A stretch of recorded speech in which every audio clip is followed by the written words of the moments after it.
Hello, and welcome to the Sound Up Seattle podcast, your one-stop shop for all things Seattle and Washington sports.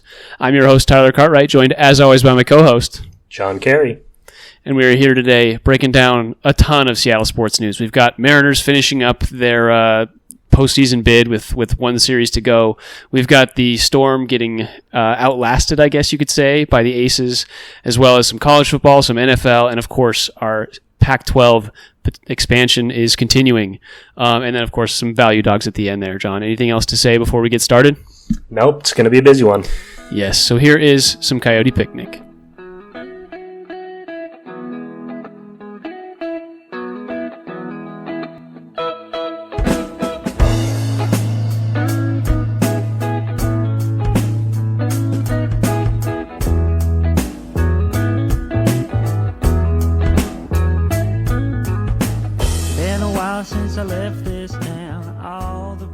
All right, first things first, let's talk what is almost a mathematical elimination of the Seattle Mariners out of postseason contention. They have one series left going up against the Oakland Athletics. How are we feeling? So last week we talked and we said they needed to go 4-2 in this 6-game stretch against Texas and Houston, and they did, but they're still 2 games back. That 4-2 stretch was the minimum they could do, and other than that, they would have been mathematically eliminated. So at this point, they are praying for some other teams to have some success. What are we feeling, John? Both encouraged and discouraged. From the last time we talked, we'd already, kind of thrown in the towel on this MLB season. And it's discouraging in that at this point, it's basically over. What we would essentially need is both the Twins and the Tigers to get swept. And obviously to sweep the A's, to make it into the postseason as a wild card. Houston is locked up the AL West again. And so, obviously discouraging for that, but that's not necessarily news for us. I was encouraged by the way they played in these last 6 games against, our top 2 competitors in this division, the Rangers and the Astros, and particularly the Astros. 2 wins by a combined 14-2 run differential. Our 1 loss was by 1 run, which is far too appropriate for the way this season has gone. Same with the Rangers. Our 1 loss was by 1 run. Yep. We won our 2 games by a combined 6. So, encouraging wins, but too little, too late. So it's really a mixed bag. I feel that 100%. I think the main thing that I take issue with the Mariners season right now is their offense has turned it on with a month left of the season. Julio's been playing like an MVP All-Star candidate or caliber player over this last month. And like you said, it's too little too late. They can go, they basically, like we said last week, have been playing 500 ball for the last little bit, but their offense has turned it on in a way that we haven't seen all season. Their pitching has been what's let them down, but it's just something that we've seen time and time again with this Mariners team. They put themselves in this position where even if they can play to these standards of, scoring 5 runs a game over the last month, they put themselves too far behind. They're now behind 3 of the AL Central teams for that final wildcard spot, and they don't own tiebreakers over any of them.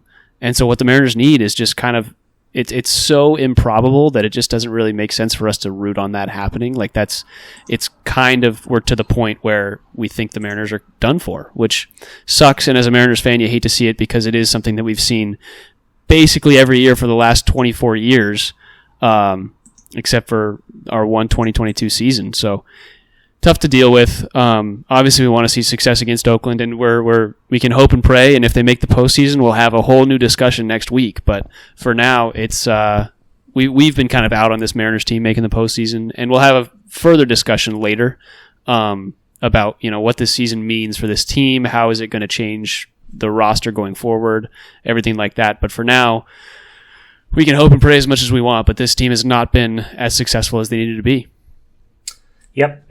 Plain and simple. And we'll have a full post-mortem when we have less on our plate. There's too much to talk about this week, so we'll save that post-mortem until, the actual time of death comes in, which could be as soon as tomorrow. I guess, before we move away from the Mariners altogether, I know you wanted to talk a little Julio Why don't we turn this into our last our last floaters and flounders of the week? And you talk about Julio because you've been digging deep into him. I just wanted to give a quick shout out before we move on to maybe my favorite surprise leaving this season, and that is what Victor Robles has brought to the team, and how excited I am that we're holding on to him with the team-friendly deal that we secured him on.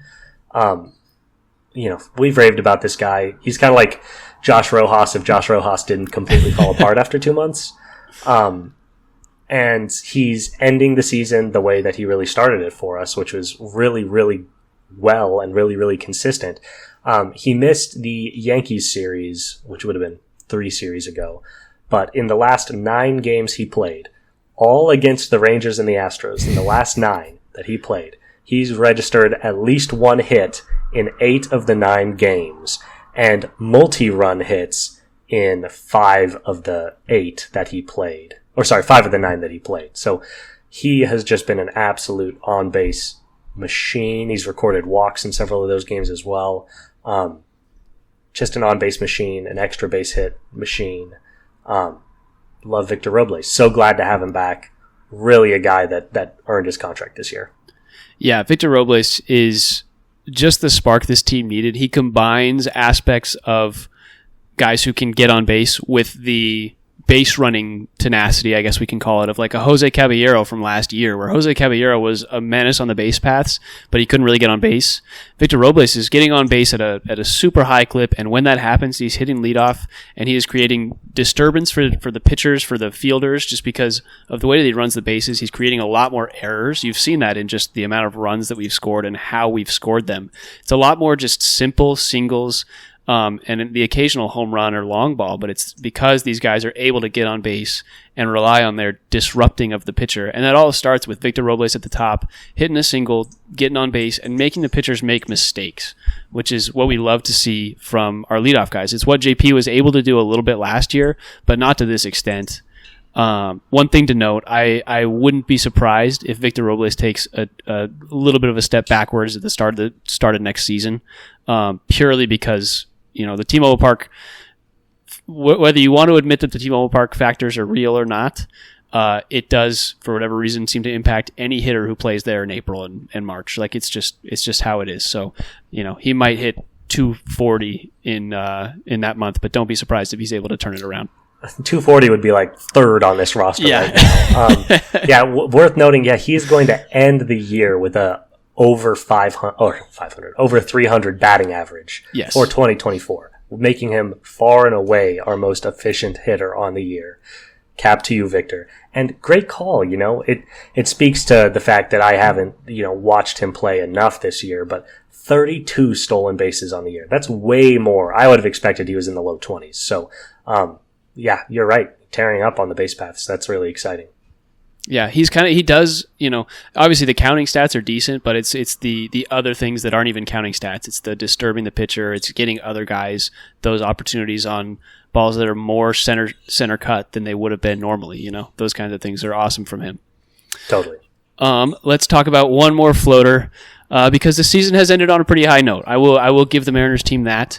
Julio Rodriguez has been pretty remarkable over the last stretch. Like I said, he's got kind of the MVP all-star caliber numbers recently.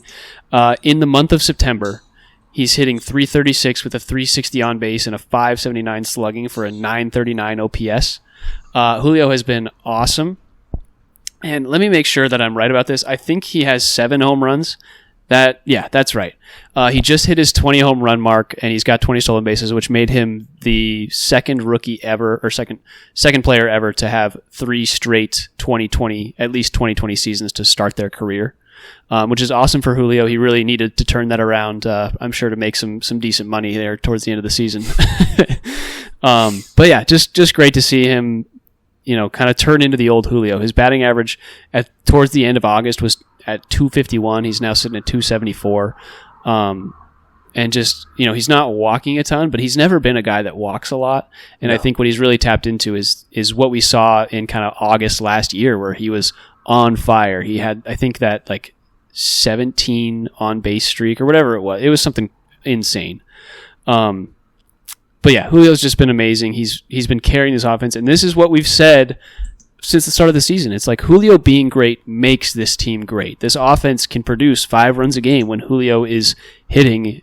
Granted, it's been a month of all-star caliber quality of play, but if he's hitting just a little bit less than this, they're still scoring 4.5 runs a game, whatever that number is, and that's plenty enough for this team to win games.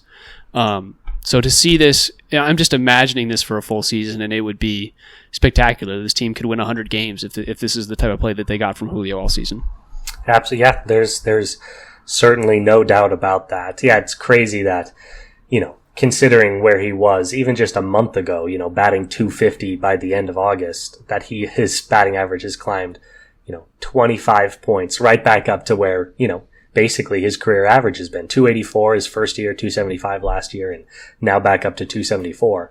Wouldn't have thought that he would get here. Slugging, still underperforming, but man alive. It's really not if you look at the last half of the season. Yeah. It was really that first half of the season where he just couldn't generate any power. So, I expect a better season next year. I think in a way he kind of put off his sophomore slump a year.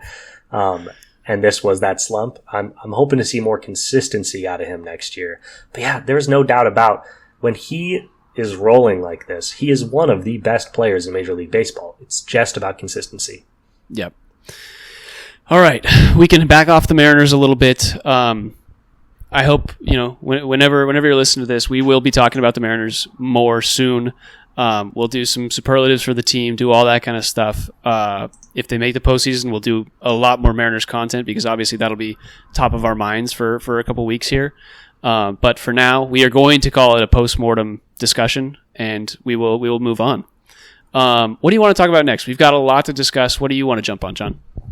I just want to touch on real quick the Seattle Sounders, who we've taken off our shit list and decided to talk about again. But they had a 2-2 match against San Jose, ends in a draw, which is a disappointing finish, particularly when you give up a goal to San Jose in the 89th minute. You just want the defense to just hold on there to keep you in it. But I wanted to shout out Jordan Morris. He scored both our goals in an 18-minute stretch. Gosh, he's just had an electric year. One of our only real, week-to-week offensive contributors. And a draw is better than nothing. They still are standing firm in the 6th spot, 3 points away from Colorado. So there's still room and ground to be made up over these final 4 games or 4 matches of the season. Gotta stop doing that. They don't play games. They play matches. Get your soccer lingo correct, John. Come on. yeah. But yeah, just wanted to shout out 4 games left, sitting at 6th, 2-2 draw. Let's do better. Let's get some wins. I mean, they're 4 points off a second in the Western Conference. Yeah. So it's like they could get there. LAFC has dropped to 4th. I know we hate to mention them on this podcast, but they're 2 points ahead of the Sounders. Like the Sounders. Sorry, you were breaking up. I didn't catch it. The Sounders have 4 games left. If they can win 3 of those and draw 1, that puts them in gives them plenty of points to at least hop up to that 4 spot, maybe even get higher. This team has championship aspirations, whether we wanted to admit that to ourselves or not. They've been a little behind all season since the start, and they've been able to turn it around nicely. So hopefully they can continue this trend, get to a better seed in the playoffs, and then ride that out and get something close to a championship. Yep, that's a good point. It's very fair. All right. Anything else Sounders wise, or do you want to jump to not the Aces. I know I wanted to say the Aces because the Aces smacked the Storm around. Jesus Christ. Yeah, well, it is the Aces, isn't it? Ultimately, it is the Aces. So we have not talked since this series started. First round of the WNBA playoffs, best of 3, which is tough. I'd like to see maybe someday we'll get, first round series that are at least best of 5 to give teams a little more chance to work against each other. But, the 4-5 matchup against the Aces was not ideal going in, and it turned out to be not ideal in the way it played out. 2-time defending champs. It's like getting Kansas City in the first round. It's just not a good time. And they got us. They got us 2-0. They got us 78-67 in the first game and 83-76 in the second. End of a season, end of a fun season. Not what we wanted. What are your thoughts on this? Okay, I want to talk about, first of all, the WNBA playoff format. I think having these two games, I think it was 2 days apart, maybe it was 3 days apart, and in a 3-game series with the third game, if the Storm had won one, the third game would have been at home for the Storm, is a little tricky. It is similar to how the Major League wildcard games are played, or MLB wildcard games are played, where they're just all at whatever the home team's stadium is, which I can appreciate. I think the NBA should just be run a little bit differently. Like any sort of basketball games should be a little bit of a switch up. Like it should have been a 1-1-1 type series, just because the Seattle is a great place to play basketball. Like as a Seattle sports fan, we know how great that arena is and how great the town is for basketball. So I think we should have had at least one game there, and it would have been cool to have, the clinching game at home if that was the case. But to not get one is a little tough. In terms of the series, the Storm really should have stolen Game 1. In Game 1, they lost, what was it? I have it at 67-78. And Asia Wilson was 1 for 8 in the first half. She had 2 points, I think, going into halftime, and the Storm were up. You need to be able to close that out. They scored 2 points in the fourth quarter. They scored 2 points in the fourth quarter, John. You can't express how bad that is. Their low in the first 3 was 18 in the first quarter. They scored 1/9 of their lowest scoring quarter in the fourth. That is. You don't have to do that in fractions, John. That is one basket. They scored one. They put one ball in the hoop in the entire might have been fourth 2 free quarter. throws. I don't remember what it was. A shout out to the Aces. Obviously, a really stout defense. But it's just unacceptable. It's just unacceptable against a team this good. You have a chance like that, to go into the fourth quarter up 1 and then to just really not show up for it was disappointing. And unfortunately that was kind of mirrored in Game 2, where the Storm got jumped. They were down 25-7, I believe. Yeah. So they were down at like 15 points at least. Ended up being down 10 at the end of the first, and, a lot of people were calling it, this game's over. And they really fought their way back. Halfway through the fourth quarter, they tied the game. I believe they even took a 1-point lead at one point. And it's like, okay, some grit, some toughness, way to fight back. And then, the Aces just kind of choked them out over the course of those last, 6 minutes of the game. So disappointing. We want to have kind of a bigger overview discussion. You want to start with the Storm? You want to start with the Aces?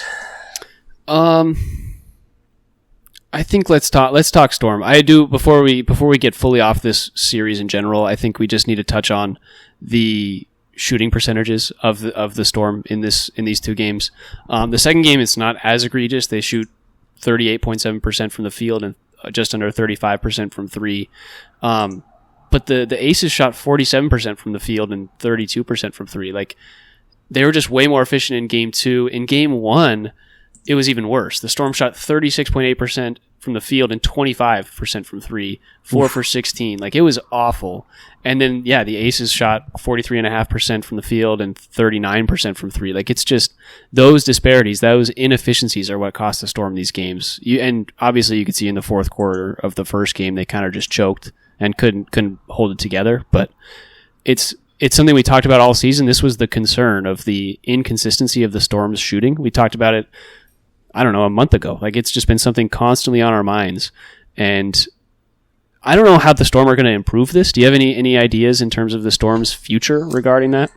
No, unfortunately, there's always the chance you get a star in the draft, Players can really grow in the WNBA in ways you don't even necessarily see in the NBA, just because, there's just often more development to be had at the professional level. But in terms of the team's current construction, the issue is they're just pretty old. Their 3 best players are all, in or just past what you would call their prime. So, we're not expecting any improvement from Ogunleke, Diggins Smith, or Jewel Lloyd.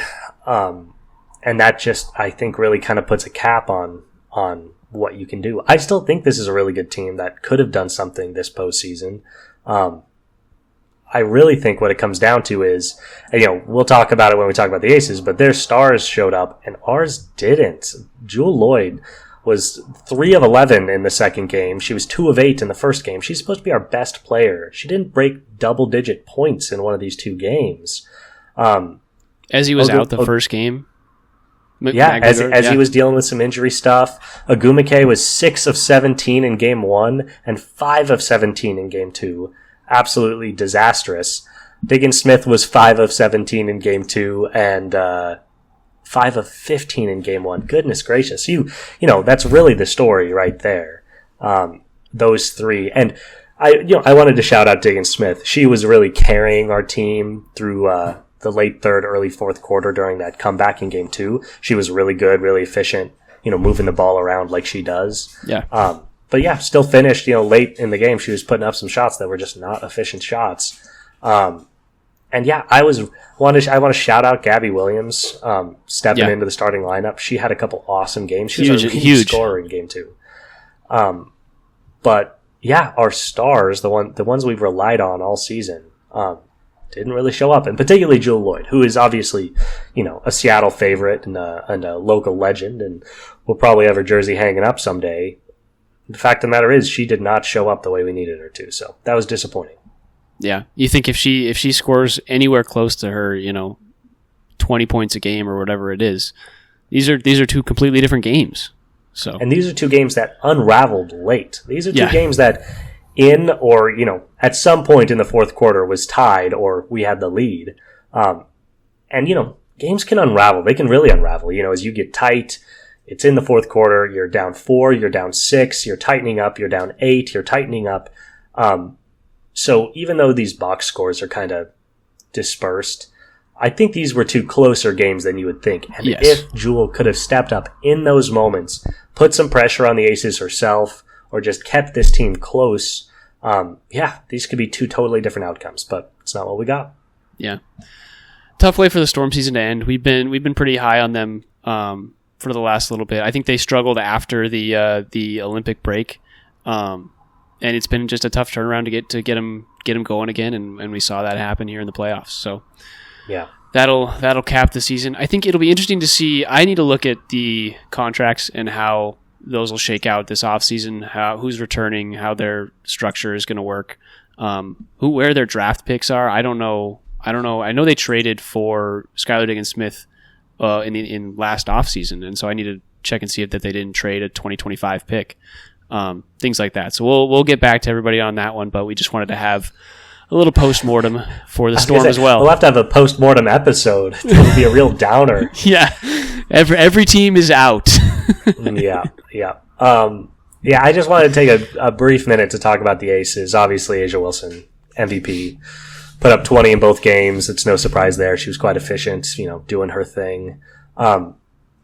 Kelsey Plum, goodness gracious, makes it even more devastating that we couldn't have held on in that fourth quarter in game 1, because she put up an absolute nothing burger in game 1. She was our fourth quarter in game 1. She was 1 of 8 for 2 points.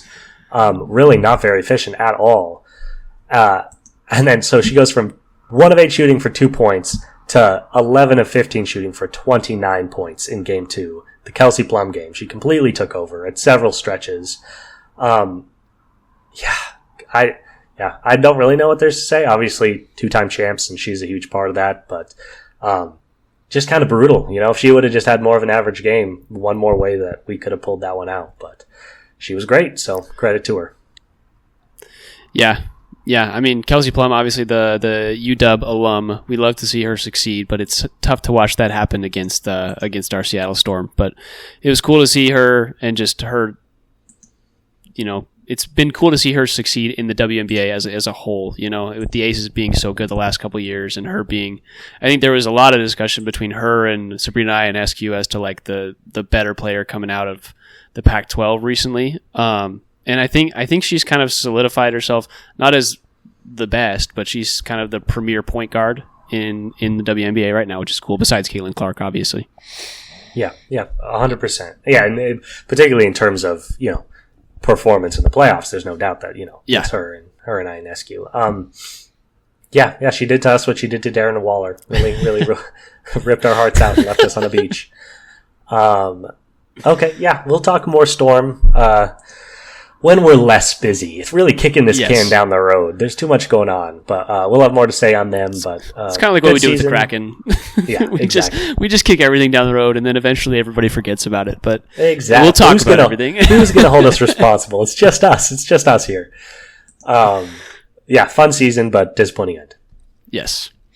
All right. Do you want to jump into? We've got some college stuff to talk about. Do you want to jump into football, or do you want to jump into some Pac-12 shenanigans?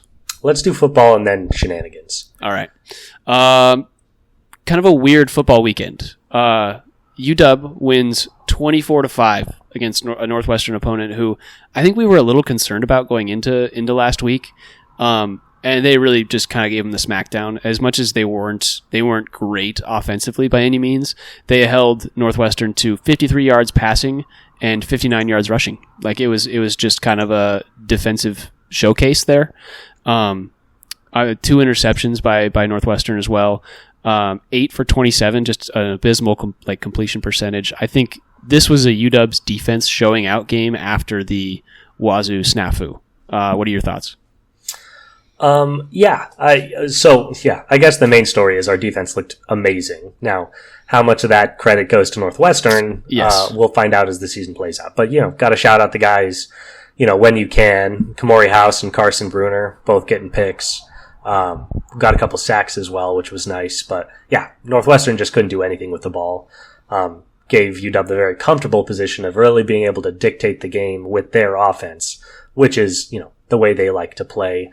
And I was encouraged ultimately with the way that their offense played. I think, once again, they weren't reinventing the wheel. There was no need to in a game like this, but Will Rogers was efficient, 20 of 28, 223 yards and 2 touchdowns, 126 QBR. I love to see that.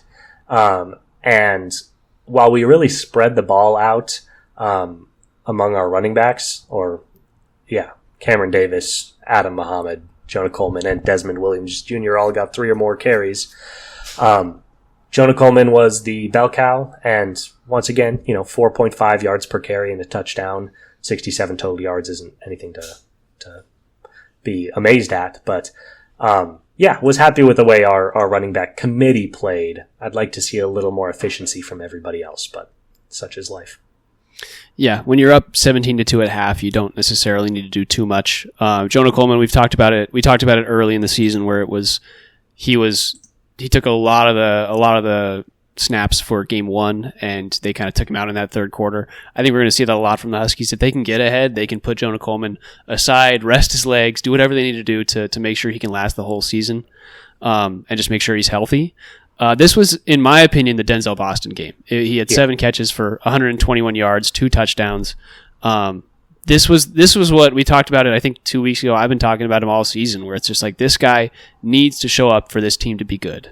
Giles Jackson, as much as I like the guy as a dude, he is not an elite receiver. I think that there's never a question. He was our 4th receiver last year, and you could see that he just wasn't.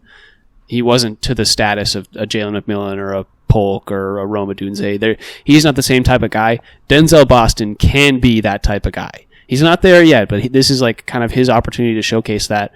And I think another thing that you see is UW is capitalizing where they can against these defenses. Like the first game against Weber State, I think it was, Jonah Coleman had 4 touchdowns. The second game, it was all Will Rogers spreading the ball out.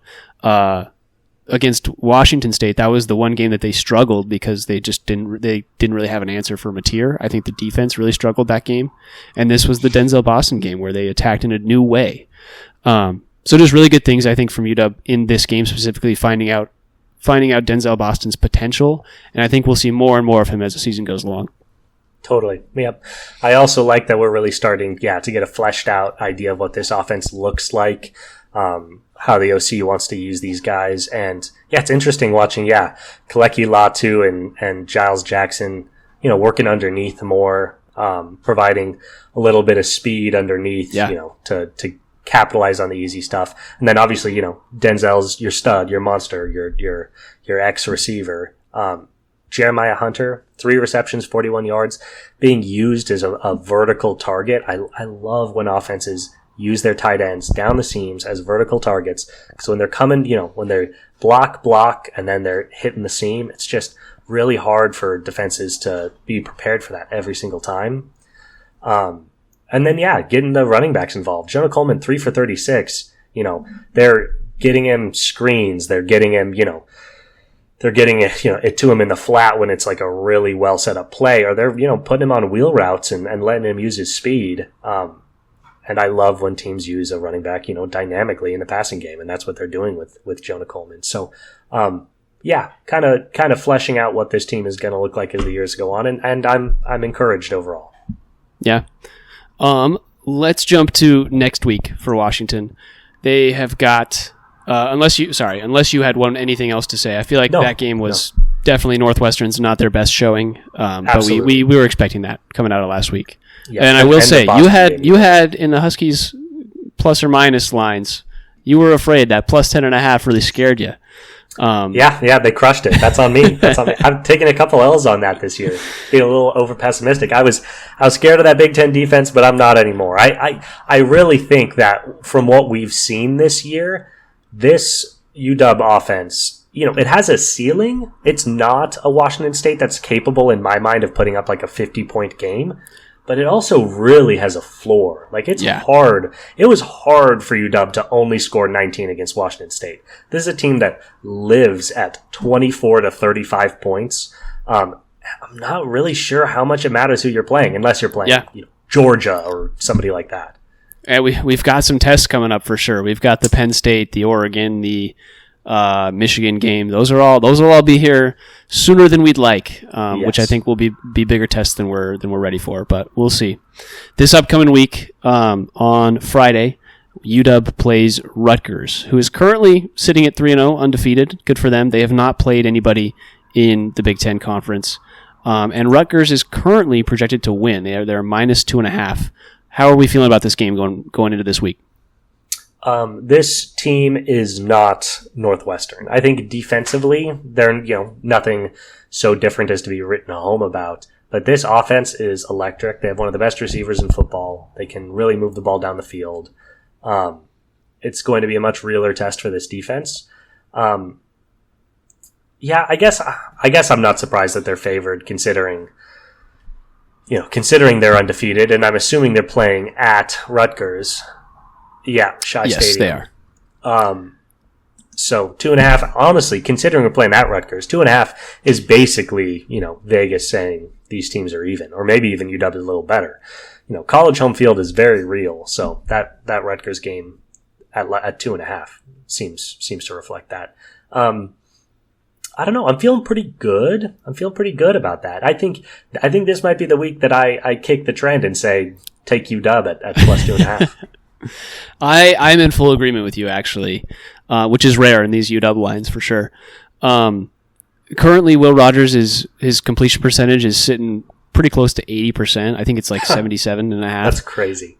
He's got over 1,000 yards and 8 touchdowns, no interceptions, versus the Rutgers quarterback is 45 of 72 on the season with 650 yards and 6 touchdowns, 1 interception. I think Rutgers' offense on paper looks a little bit more like the Wazzu style offense, but I don't even know if I'm going to say his name right. Is that what you're saying? Yeah, I really am going to say that. It's Kaliak Manis is the Rutgers quarterback's last name. Hopefully I said that right. He's not Mateer. Like, that's just how it's going to be. Mateer was able to change the game because of the way because of the athlete that he is. I don't think that the Rutgers quarterback is going to play like that. I think this is the UW's opportunity to be like, hey, this is our real Big Ten test. We're supposed to lose this game. Let's show up. Let's beat this team. They were minus 10.5 points last week. Like, Northwestern is not expected to be good. Rutgers is expected to be decent. And I think if UW is able to turn this one around and show that they belong in the Big Ten, this is kind of their go-to week. I will say, Rutgers spreads the ball out a lot. Their leading receiver has 13 receptions for 212 yards and a touchdown. That's not that many, all things considered. That's, I think, 33% of the total yards, and the total receptions. So I think in terms of distribution, we're going to need to have all of our safeties, all of our corners really involved.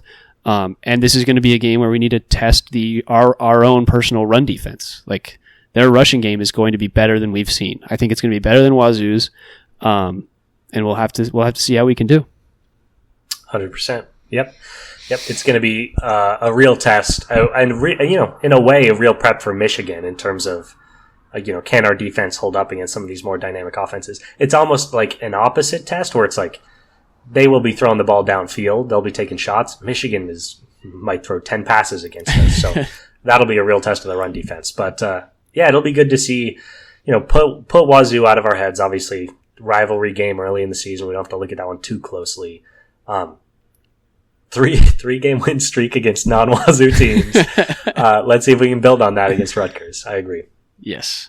It is interesting to note Rutgers is they just beat Virginia Tech 26-23, and then their first two games were their what are they? Their non-conference schedule, I guess. The Virginia Tech game was also non-conference, but those were the Akron and Howard games, so definitely not as warm-up games. Impressive for them to be beaten up on those folks. So I think this game's going to be a lot closer than the books give it credit for, and I really think the Huskies come out on top here. So I'm in favor of that plus 2.5 line. I'm also in favor of that over 44.5. I think this is going to be closer to I feel like I say this every week, but it's going to be like a 31-27 type game. Like, it's going to be close, but points are going to be scored.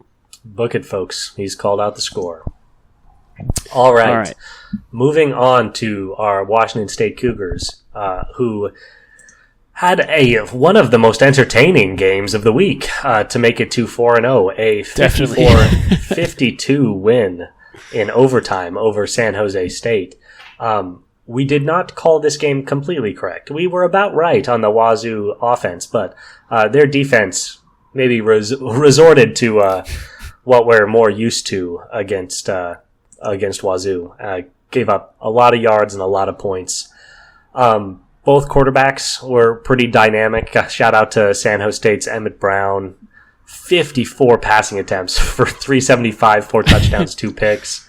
Mateer was similar, 390 for 4 touchdowns and 2 picks. Only completed 26 of his 46 attempts. He's got to work on his efficiency a little bit. He's not a very efficient quarterback, is what I will say. Every week we look at him, he's throwing closer to 50% than he is to 75.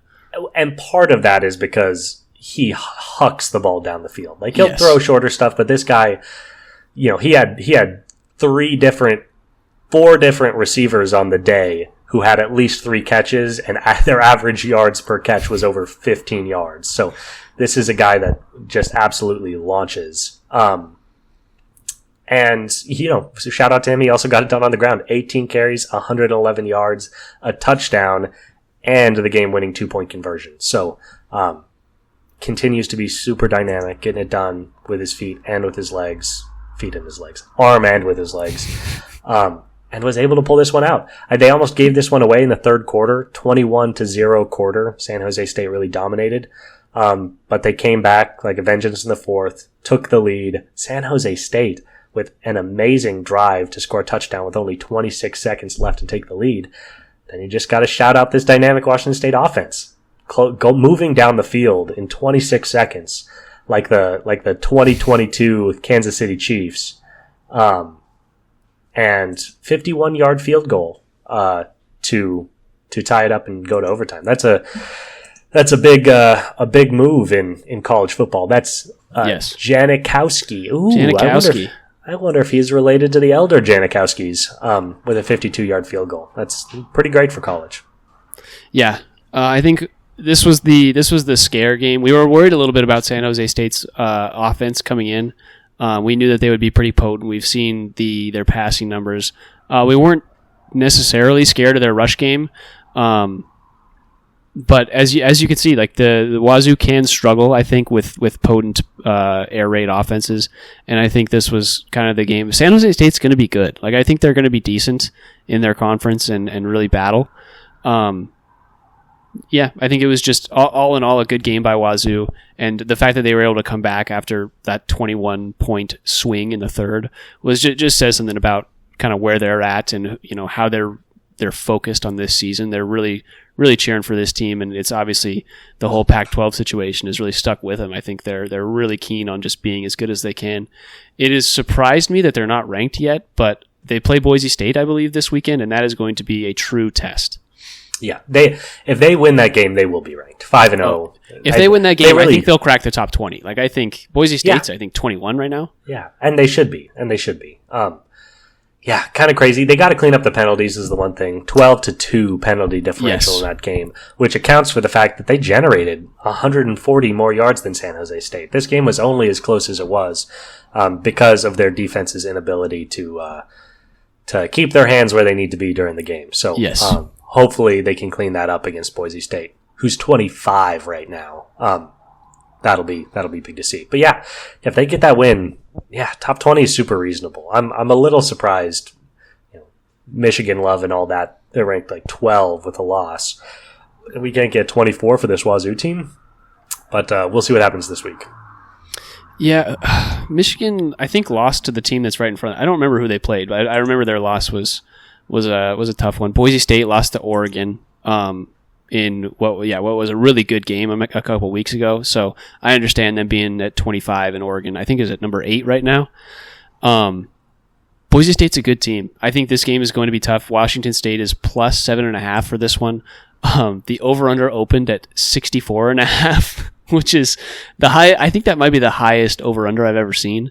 We will see if this Washington State team can keep up with Boise State. John Mateer is a different type of threat. I think a lot of teams are going to struggle with a dual threat quarterback the way that he is. There are players that can run the ball, but he is so comfortable diving out of the pocket, circling back around to his his left, but like circling back around to his left and running, compared to a lot of QBs who just kind of immediately swing right and just bolt towards that sideline. Sure. So it's just kind of a whole new style, which I think will give Boise State some fits, but I in general think Boise State will win this game. But Washington State, I think, is going to cover. I think it's going to be a close one. Ye of little faith. I don't know, man. Mateer is yet to let me down. So another reason they're just kind of hard to play is like they're going to score points. They're going to score a lot of points. Yeah. You just have to keep up with them. And I just think it's going to be hard for them not to play in close games because they're going to keep putting up points. It's what this team does. It's what they're built for, and they're really good at it. So we'll see. It'll be a good game. So I'm not going to make a prediction. I just want to watch this one. That's fair. I think whatever team can figure out Mateer, like UW figured it out for like a quarter. They figured out how to confine Mateer to the pocket and really limit his running. Whatever team can do that for 4 straight quarters is going to find the solution to beating this Washington State team. And I think Boise State has that capability. So that gives me pause, is all I'll say. Fair enough. Yeah, we'll see it play out. Okay, before we move on to the NFL, we wanted to talk some Pac-12 updates. The conference has been... For the camera. Pac-12. Hey, this could be a Pac-12 shirt this here is pretty soon. The conference has been a whirlwind of activity over the last week, starting with a lot of talk about the American Athletic Conference teams coming over, Memphis, Tulane, and I think there was a third, I can't remember, but there were talks about them being pulled into the Pac-12, and that prompted what may turn out to be an Aaron Judge to San Francisco style flub. I can't remember who tweeted, but that Gonzaga had committed to joining the Pac-12. And then it turned out the AAC teams recommitted. They're not coming to the Pac-12, and that led to a somewhat backtrack by Gonzaga. Some reports coming out that they have absolutely not committed to the Pac-12, and that they're still just talking. They see them more as a friend. But yeah, there's a lot to get into here. Those things happened. Utah State then committed. There's talks about UNLV.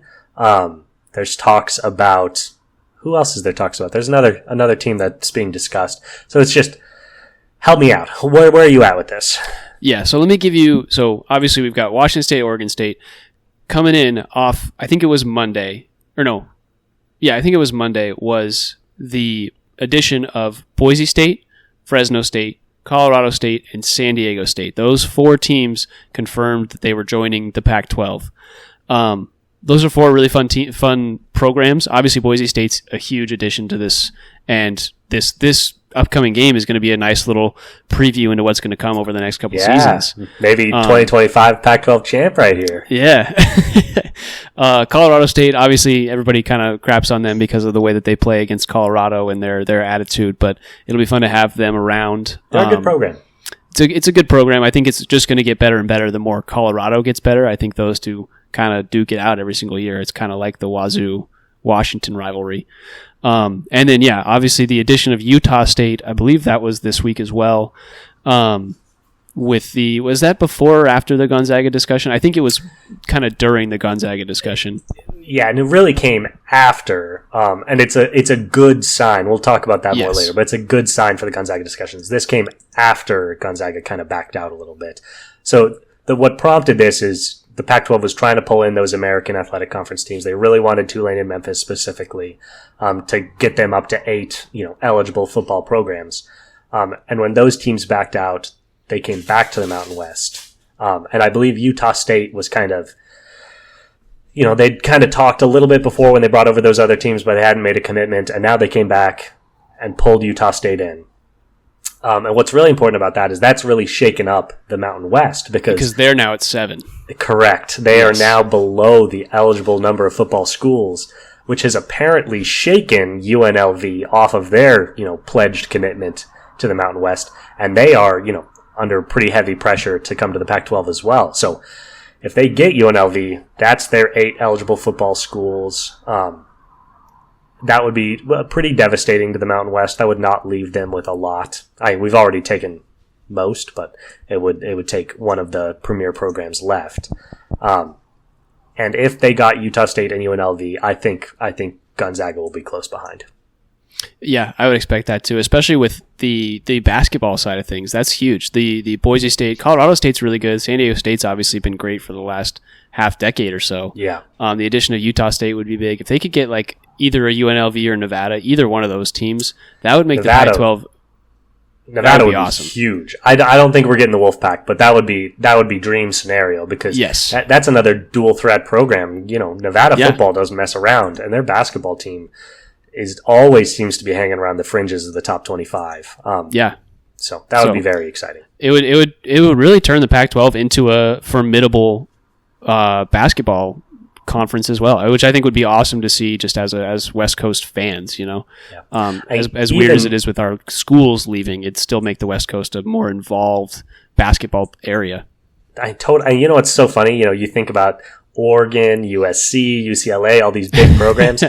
If San Diego State and Gonzaga join the Pac-12, that is already a better basketball conference than the Pac-12 was because you have 2 teams that they've probably combined for 8 1 seeds over the course of the last 7 years.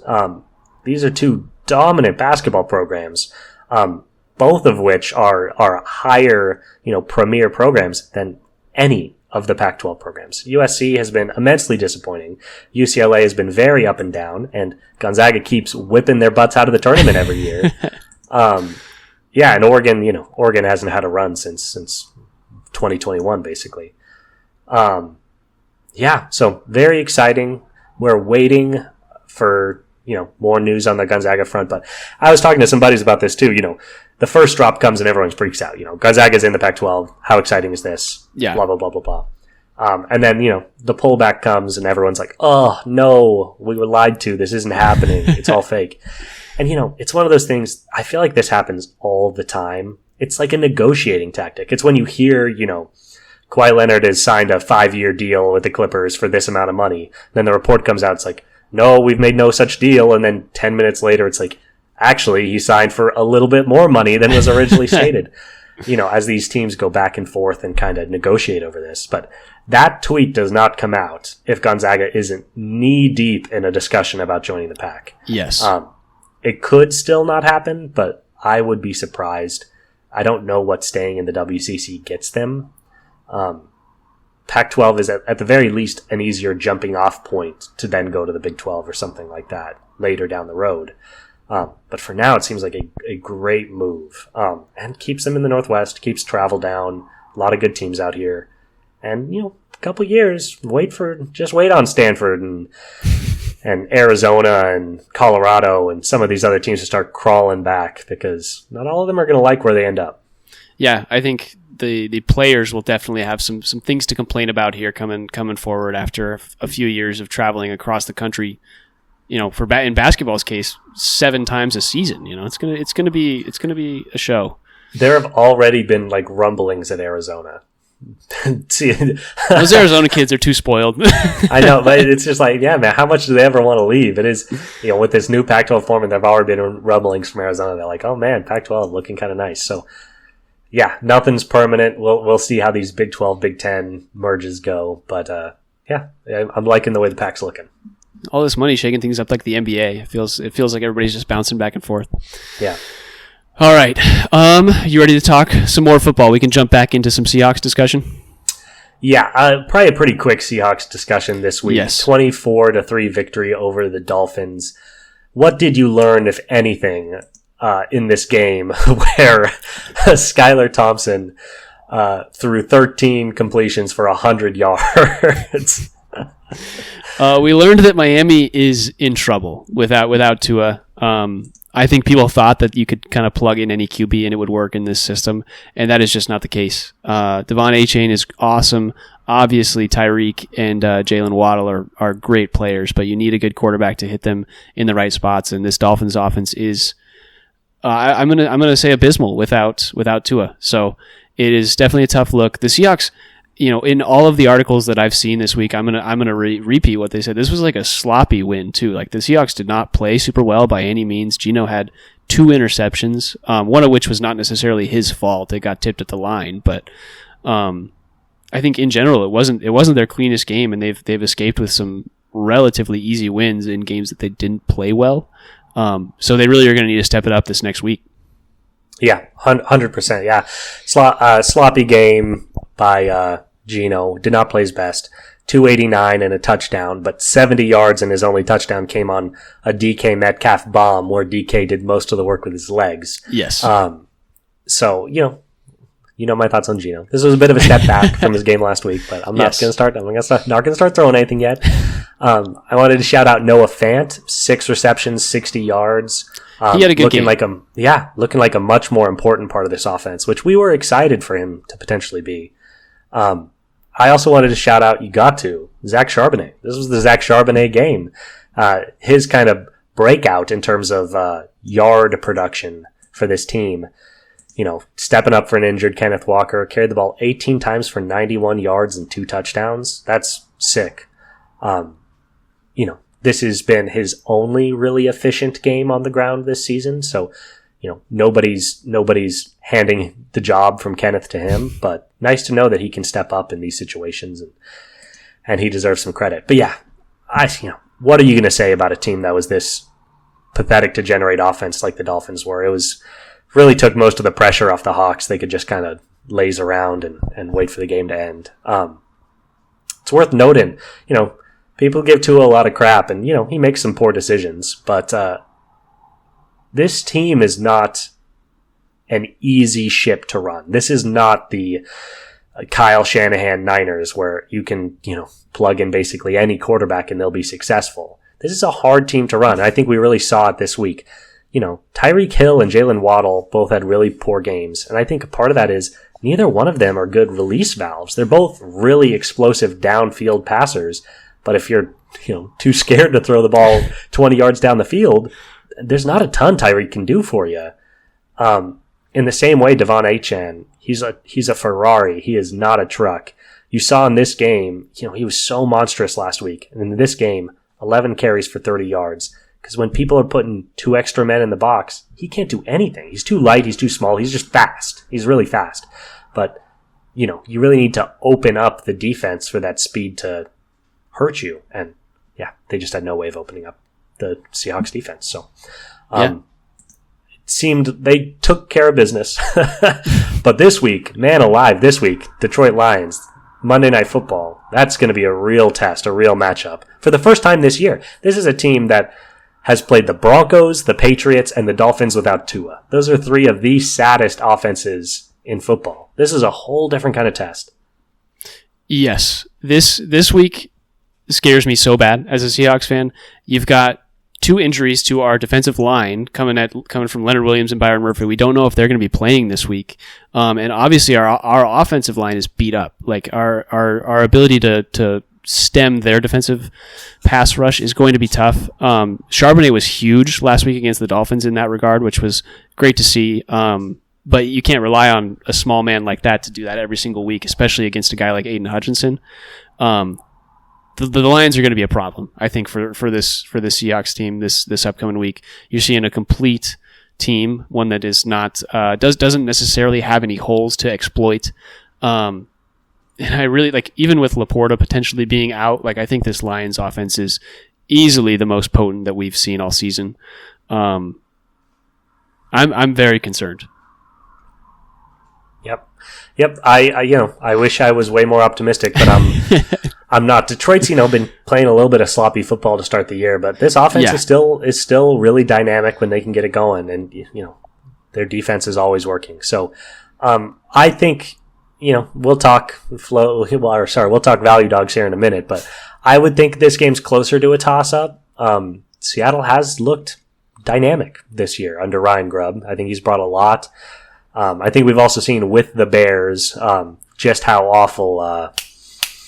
Who was the OC last year? Shane Waldron. Oh, Waldron. Sorry, Waldron. Who's Shane Steichen? Why is that name in my head? That feels like a actor or something. Shane Waldron. Just how poor of an OC he is. So we'll see. This will be a real test. Let's see how the undefeated Hawks can hold up. It might be a case of Ryan Grubb's been holding back a little bit offensively because he knew these first few weeks were going to be a little different. Yeah. And we might see a more explosive Seahawks style or Seahawks offense. I think defensively we've seen Jared Goff have some miscues. He's got 3 touchdowns and 4 interceptions. Our cornerbacks are very solid. Witherspoon and Tariq Woolen, or I guess Reek Woolen now. Those are 2 really good cornerbacks and great defensive backs on this team. They could cause problems, but I think St. Brown is definitely the best overall receiver that we've played. It's going to be really tough for whoever matches up against him. As well as Tyreek Hill. I mean, I guess it's different when you have a quarterback that is capable.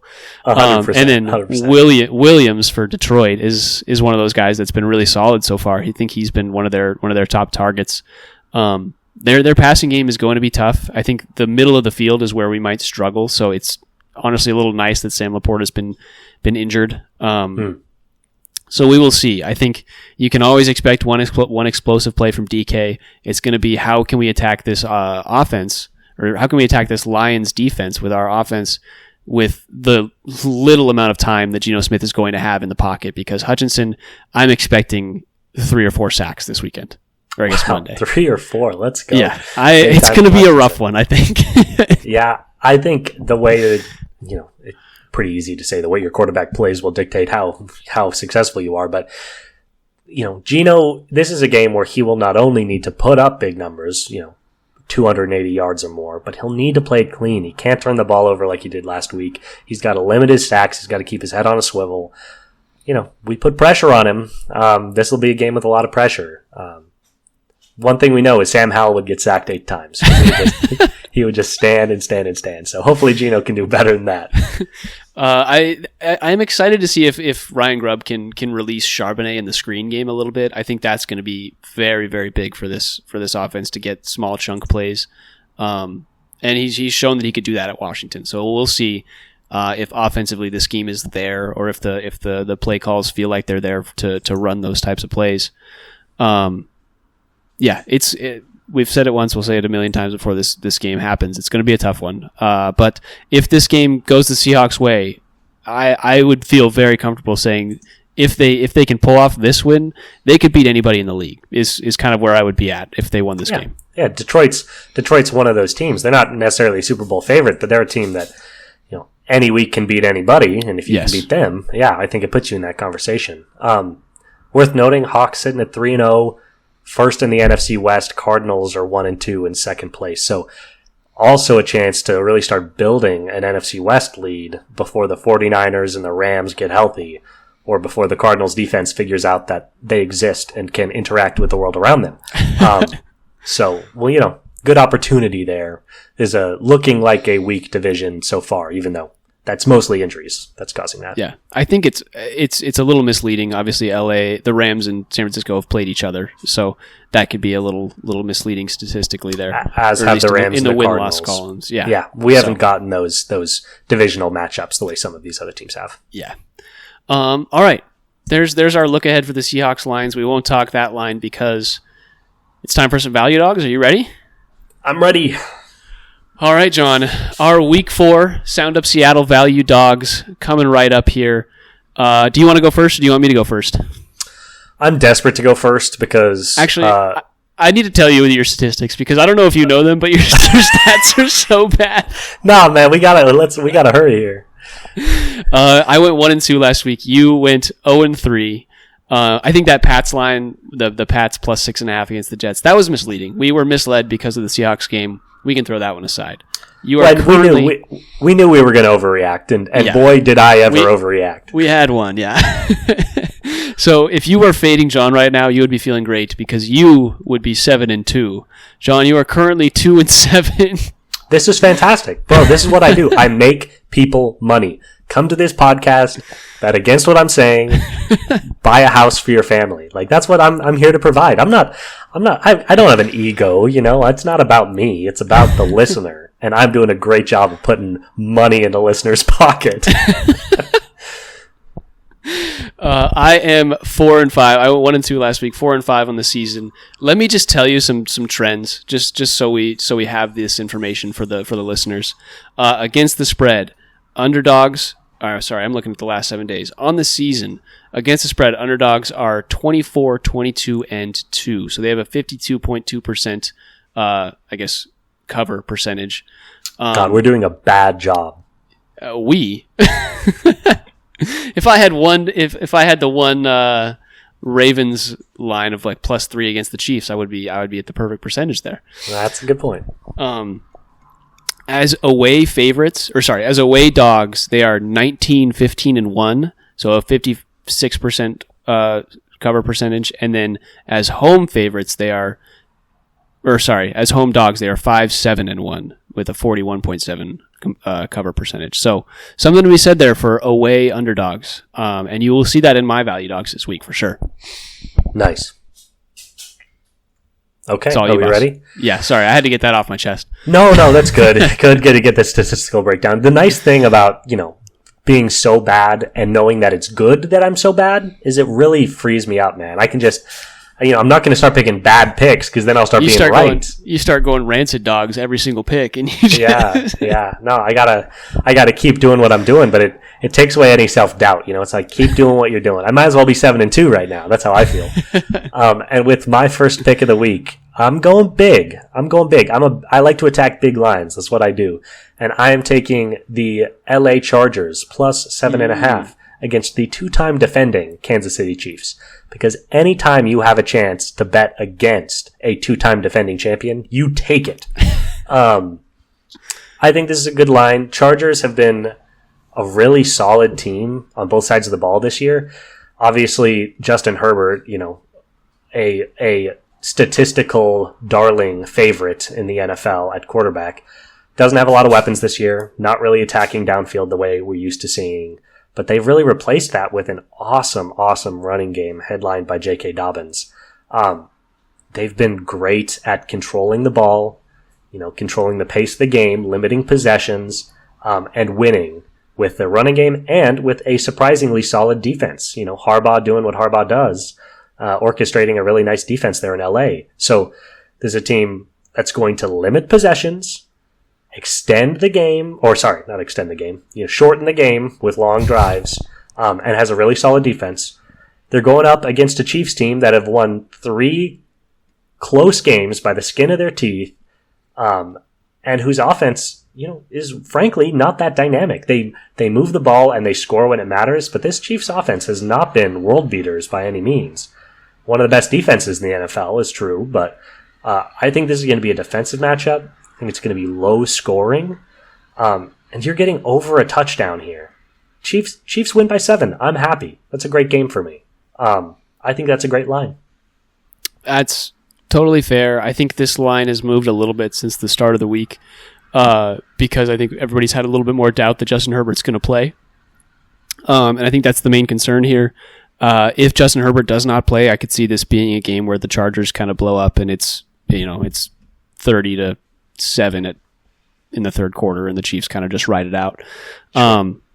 But it's also, it could be, like you're saying, a good defensive matchup. I think the Chiefs, like the Chargers will always cause the Chiefs trouble defensively. And I think that's where this could shine. But I do not have this line, but I respect it. My first pick for Week 4's value dogs, I am going to go with, God, this line has been so weird. The Rams +3 against the Bears. What are we doing here? The Bears have not looked good at all. They just lost to the Colts. Your Colts. They just lost to. And this line was at -1 at the start of the week. People are betting the Bears -1. Or they were. Now it's +3 for the Rams. And this Rams team just beat the Niners. Like, what is happening? I think this Rams team, you got to trust that this Rams team is away. They've got Matthew Stafford, a well-known, respected quarterback who's gonna put up numbers no matter where he plays, no matter who he plays. The question is just how dynamic is this Bears offense going to be, because we haven't really seen much of it. I could see the Rams easily winning this game. The Bears, we've talked about how good the Bears defense was, and I think it was decent last week, but they were playing Anthony Richardson. Like, it's a totally different monster when you're playing against Matthew Stafford. So I see this Rams team covering +3. Yeah, I'm fully on the other side. I really considered that as my rancid dog, but I'm not going to do it because I'm not going to do that to Stafford. One thing you said is 100% right. Is Stafford is like the pros pro of at professional football right now. He's not the biggest ceiling raiser of an offense, but he is the biggest floor raiser of any quarterback in the NFL. The fact that he's going out there and winning games without Cooper Kupp or Puka Nacua, he's throwing to Tutu Atwell. Do you guys remember Tutu Atwell? Yeah, he is awesome. He's really good. Problem is, their defense is not very good. They're actually quite bad this year. And the fact of the matter, they still do not have very good weapons on offense. Until those receivers come back, this offense is hamstrung. It's relying on Kyren Williams, and it's relying on Stafford to make miracles happen. Now, here's the thing with the Bears. I totally get what you're saying. The Bears' defense is one of the best in the NFL. They were great against Anthony Richardson. They were also great against C.J. Stroud the week before that. This defense is for real. Top 5 in the league, in my opinion. They're going to give Stafford some trouble. I trust Stafford to take care of that. But on the other side of the ball, the Bears' offense has been immensely disappointing this year with their inability to protect Caleb and his inability to throw the ball. In the second half of the Colts game, now the Colts aren't a very good defense, but neither are the Rams. In the second half of that Colts game, things broke open for Caleb in a way that they have not all season.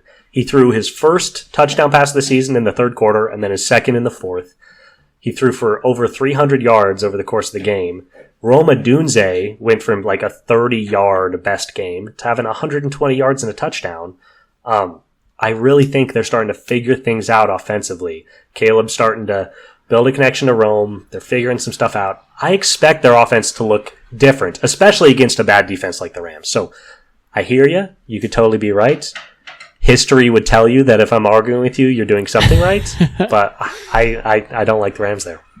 That's fair. I think McVay as a coach is it's just they're infinitely better than the Colts, and the Colts just beat the Bears. Like that's what's on my mind right now. Is it's reacting to last week, and the Rams just beat the 49ers, who were hamstrung by injuries as well. But it's gonna be an interesting game for sure. Yeah. Okay, with my second pick for the week, I'm taking the Tennessee Titans +1 against the You're Miami a monster, bro. You're staying away from that one?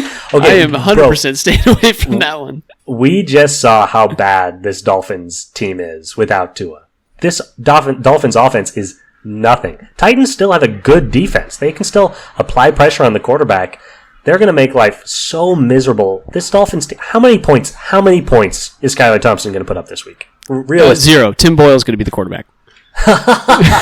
Okay, same question. This Dolphins team will be lucky to put up 13 points.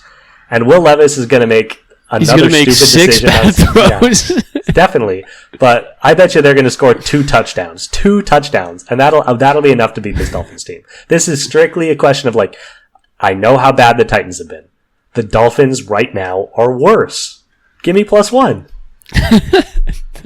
I can't put my faith in Will Levis. I refuse to put any sort of value dog chip into a bad quarterback like that. You're not going to see me bet on the Dolphins. You're not going to see me bet on even the Panthers right now. I'm out on anybody with a bad quarterback. That is where I'm at. See, what prompted this is I was looking and I was like, man, I'm so disappointed. My two go-tos for Rancid Dog of the Week, Will Levis and Skylar Thompson, are playing each other. And then I thought, wait a second. There's an opportunity here. One of them has to win. One of them is better than the other, and I think I know which one that is. All right, with my second value dog of Week 4, I'm going to go with the Vikings, +2.5 against the Packers. I just think the Vikings have proven that they're a contender right now. They're one of those teams that has just shown throughout the course of the season that Sam Darnold is a guy who can play in this league. I think there was a lot of questions coming into the season. People were not high on the Vikings. But this receiving core has been good enough. Obviously, Justin Jefferson, but all those secondary and tertiary pieces have supported this offense. What's his name? Jones. I think Aaron Jones has been a great running back for the Vikings as well. It's gonna be a good game, and I think getting points on a team that's 3-0, and I think this line assumes that Jordan Love is back. I think this assumes that, and I just don't think that the Packers, they lost to the Eagles, and the Eagles haven't proven to me that they're better than the Vikings. I think this is just by the transitive law or whatever it is. Man, that shows how much I haven't taken a math class. This guy needs a science class desperately. Yeah, I think the Vikings are just a good team, and getting them at 2.5 points against this Packers team is good to me. Yeah, loud and clear. I think you're right. I'm literally only staying away from this line because it seems like the too obvious line, and that always scares me away. But you're 100% right.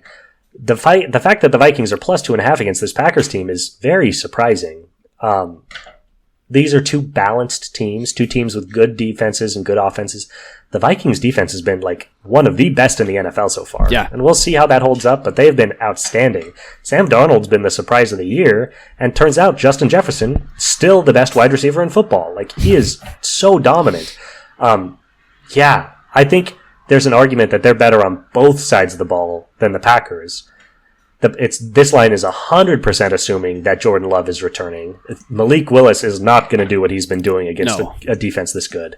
And, to favor the Packers just because Jordan Love is coming back off an injury, who knows how healthy or how fresh he's going to be in this game.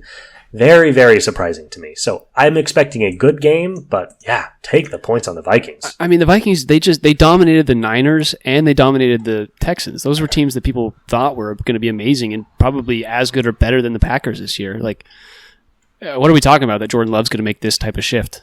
Totally. Yep, I hear that. I am staying away from it, but it's a really good line. To complete my debauched week of picks, I'm really just going to keep driving people crazy. I feel so good about this week, man. Hoping to get to 2-10. No, I'm going to get to 5-7. I'm going 3-0. I can feel it. I am taking the Panthers +4 against the Cincinnati Bengals. Battle of the Big Cats. And this is a game, obviously, 1 week ago, this line would have looked very different. But two things have happened in the last week that just have really changed my mind about this. One, Andy Dalton stepped in for Bryce Young and looks really good. He's not a top 10 quarterback in the NFL, but he is a, 12-year vet that knows what to do with the football. Deontay Johnson is suddenly an NFL player again because he has an actual passer throwing him the ball. And this Panthers team really came alive as soon as they had somebody behind the helm that could do anything. So the Panthers have looked far better this last week than they did any weeks prior. Second thing, and this is big, the Bengals defense can't do anything. The Bengals might have one of the worst defenses in the NFL. They have been allergic to stops since the start of the season, giving up big points to the Patriots, and we were like, that's kind of weird. Giving up big points to the Commanders, that's kind of weird. Why aren't they going to give up a ton of points? The Commanders did not punt a single time in that game. The Commanders scored on or turned over on every single possession of that game.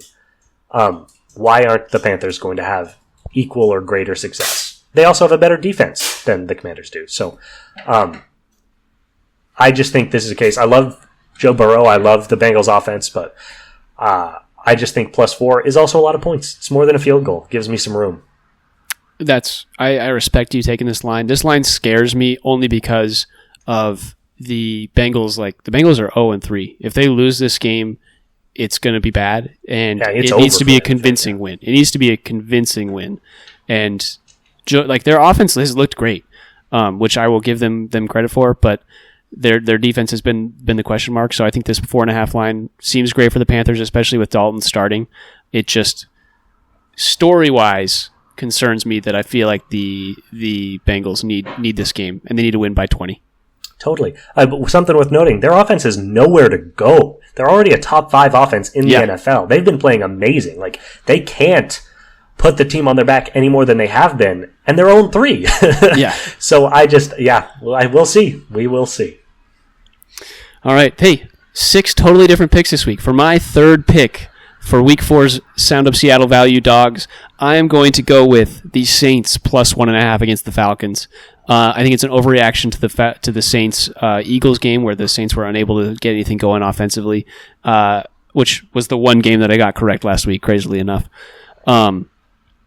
I think the Saints team is still good. Like, they kept pace with the Eagles and probably should have beat them. And this Falcons team, I think, is getting a lot of credit where credit is not due. And I think the Saints team has just as good of, if not better, weapons. And uses them more efficiently. I think the Falcons are still in an inefficient, they're not using Kyle Pitts the way that Kyle Pitts is designed to be used. Drake London has actually found a decent amount of success so far this season, but I don't think, I think he's their one receiver. If you can take that away, it really slows their offense down. And Bijan has not been any type of the way that we expected Bijan to play this year. So I'm just expecting the Saints to win this game outright. So I'll take the +1.5 to go along with it. Yep, that's totally fair. Reasonable take. It's kind of a Derek Carr versus Kirk Cousins thing at some point, and I do trust Kirk more, but not way more. I think that line and I think the Vikings line might be the two lines a lot of people are hitting this week, and we'll see how that goes. I like that you went pretty chalk, picking good teams with value, and I went a little more avant-garde. So we'll see. we'll see whose style is better after this weekend. That's correct. Obviously, I hope I am successful because I don't want to keep losing, but I am happy that I'm at least contributing. You are trending in a direction. That's right. Trending is all. Don't you know that? Trending is all that matters. All right. That is it. Those were our picks for the Sound Up Seattle Week 4 NFL Value Dogs. Anything else before we sign off, John? This has been a nice hour and 20-minute long podcast. Let's get out of here before our listeners kill us.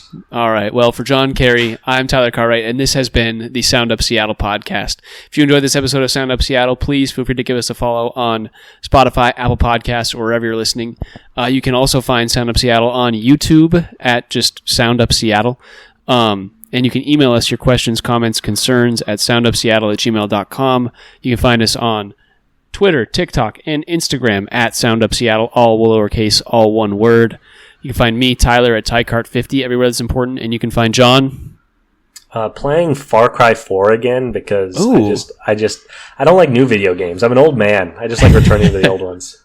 You do love your old Xbox games. All right. Well, for John Carey, I don't even know what to say at this point. It's been such a weird, long podcast. We're all over the place. Go Cougs, baby. Yeah, with all that being said, that's what I usually say, huh? Let's get out of here. Dale.